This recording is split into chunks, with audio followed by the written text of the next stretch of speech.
इतनी आज जी समाजवादी पार्टी के दौर में नहीं जाना चाहिए था ना। जी बहुत कुछ हो जाना चाहिए था तो आप मंत्री भी थे उसमें। जी बहुत मजबूत मंत्री था पार्टी में भी आप जी बहुत मुलायम सिंह के मजबूत बराबर थे। जी फिर जी क्या जी मामला हुआ? हायर एजुकेशन के मिनिस्टर भी उस वक्त मुलायम सिंह ही थे और जाहिर है एक बिल पास हुआ मौलाना मोहम्मद अली जौहर यूनिवर्सिटी के नाम का, क्योंकि मैं पार्लियामेंट्री अफेयर्स का भी मिनिस्टर था तो मुझे ही बिल बनाना था, मुझे ही पेश करना था, पास कराना था।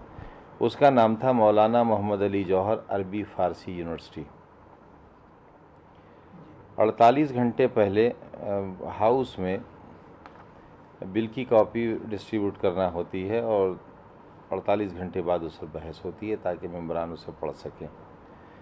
हमने माहौल यही बनाया था असेंबली में कि ये उर्दू अरबी फ़ारसी यूनिवर्सिटी है। अच्छा, माहौल था उर्दू अरबी, लेकिन नाम उसका था अरबी फारसी यूनिवर्सिटी, उर्दू नहीं था उसमें। ना वो आगे आप सुनेंगे तो आपको भी थोड़ा बुरा लगेगा। नाम उर्दू अरबी फ़ारसी यूनिवर्सिटी था, मैं छोटा ना बोल गया। अच्छा। उर्दू अरबी फ़ारसी यूनिवर्सिटी नाम था उसका। लेकिन जब वो बिल पढ़ा तो उस पर सबसे पहला एतराज़ प्रमोद तिवारी जो कि कांग्रेस के लीडर थे हाउस में, उन्होंने किया और उन्होंने ये एतराज़ किया कि आपने हाउस को मिसगाइड किया है, धोखा दिया है आपने सदन को। आपने तो कहा था ये 3 भाषाओं का विश्वविद्यालय है, इसमें तो मेडिकल कॉलेज है, इंजीनियरिंग कॉलेज है, मॉडर्न साइंसेज हैं। तो हमने कहा पढ़ाएंगे तो हम भाषा ही, लेकिन कभी मौका लगा तो ये भी। तो कहा नहीं, ये आप धोखा दे रहे हैं और आप इसे कम करिए, भाषाई विश्वविद्यालय। की बात है। ये समझिए 2004 की होगी ग़ालिबन। लेकिन क्योंकि हाउस में मेजॉरिटी थी लिहाजा वो बिल पास हो गया। मगर टी राजेश्वर राव साहब जो गवर्नर थे उन्होंने उस बिल पर दस्तखत नहीं किए। 1 साल तक वो बिल पड़ा रहा। मैं और चीफ मिनिस्टर गए बात करने, मैं ख़ुद कई बार गया, फिर इनके पुतले जलना शुरू हुए, विरोध हुआ गवर्नर साहब का बहुत। गवर्नर साहब ने उस बिल को राष्ट्रपति के पास भेज दिया, यहाँ से कोई मतलब ही नहीं था। राष्ट्रपति से फिर गवर्नमेंट को वापस आ गया और गवर्नमेंट ने यही कहा कि ये बिल ठीक है, इसे पास कर दिया गया विधानसभा से, गवर्नर साहब को दस्तखत करने चाहिए। गवर्नर साहब किसी ऐसे बिल पर एतराज़ कर सकते हैं जो सोसाइटी में फसाद पैदा करता हो। जैसे कि रिलीजियस बिल आया था, उस पर दस्तखत नहीं किए तो ठीक है, समझ में आ गया। लेकिन एजुकेशन से मुताल्लिक़ कोई बिल हो उस पर दस्तखत ना हो, इसके लिए गवर्नर के ख़िलाफ़ सख्त एक्शन लेना चाहिए था। सेंट्रल गवर्नमेंट को, खुद प्रेसिडेंट को लेना चाहिए था, कम से कम उन्हें हटा देना चाहिए था। लेकिन ऐसा कुछ नहीं हुआ। तब मैंने मजबूर होकर इरादा किया कि अगर सरकार नहीं बना सकती, सोसाइटी नहीं चाहती, तो लाओ प्राइवेट यूनिवर्सिटी का। उसमें कुछ और मामला था कि आपकी उसको लेकर बीसी सीट को लेकर था कुछ? ना देखिए, ये तो जोहला ने कहा, वीसी तो मैं हो ही नहीं सकता। अब क्योंकि हमारे यहाँ पढ़े लिखे काफ़ी अक्लमंद होते हैं। एक मुसलमानों में मसला ये है कि पढ़ने लिखने के बाद वो उन बातों पर मशवरा देते हैं जो उनका मैदान नहीं होता। वाइस चांसलर तो मैं हो ही नहीं सकता था, क्योंकि गवर्नर किसी भी सरकारी यूनिवर्सिटी के चांसलर होते हैं और इन केस अगर गवर्नर किसी मीटिंग को प्रिजाइड न कर सके तो प्रो चांसलर उसे प्रिजाइड करता है। ये सिर्फ ऑनररी पोस्ट होती है, एडमिनिस्ट्रेटिव पोस्ट नहीं होती। उसमें मेरे लिए प्रो चांसलर का प्रोविज़न था लाइफ लॉन्ग।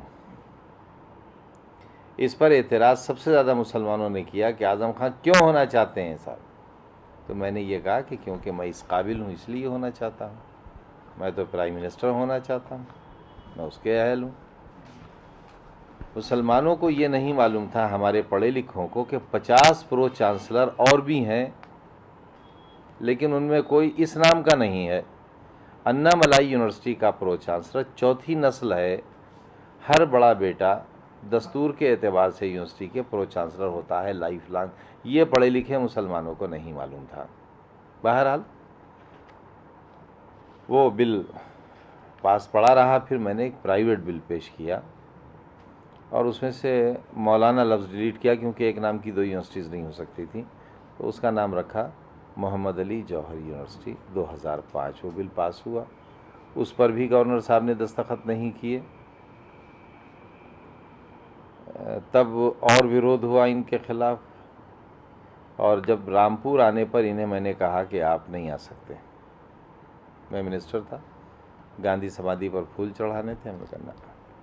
अगर गांधी समाधि को खून से रंगना है तो आइए। तो उस वक्त हमारे इनके बीच एक समझौता हुआ, और उस समझौते में इस पर दस्तखत होना भी तय हुए।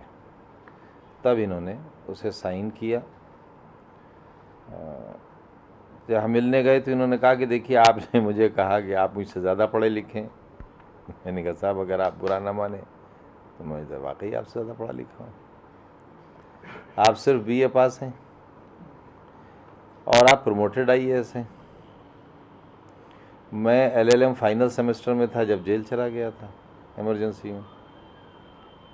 आप सिर्फ अंग्रेज़ी जानते हैं और जब से मैं आया हूँ आपसे अंग्रेज़ी में बात कर रहा हूँ। ऐसा मुझसे कहकर चीफ मिनिस्टर ले गए थे कि अंग्रेज़ी से बहुत खुश होते हैं, आप अंग्रेज़ी में बात करें।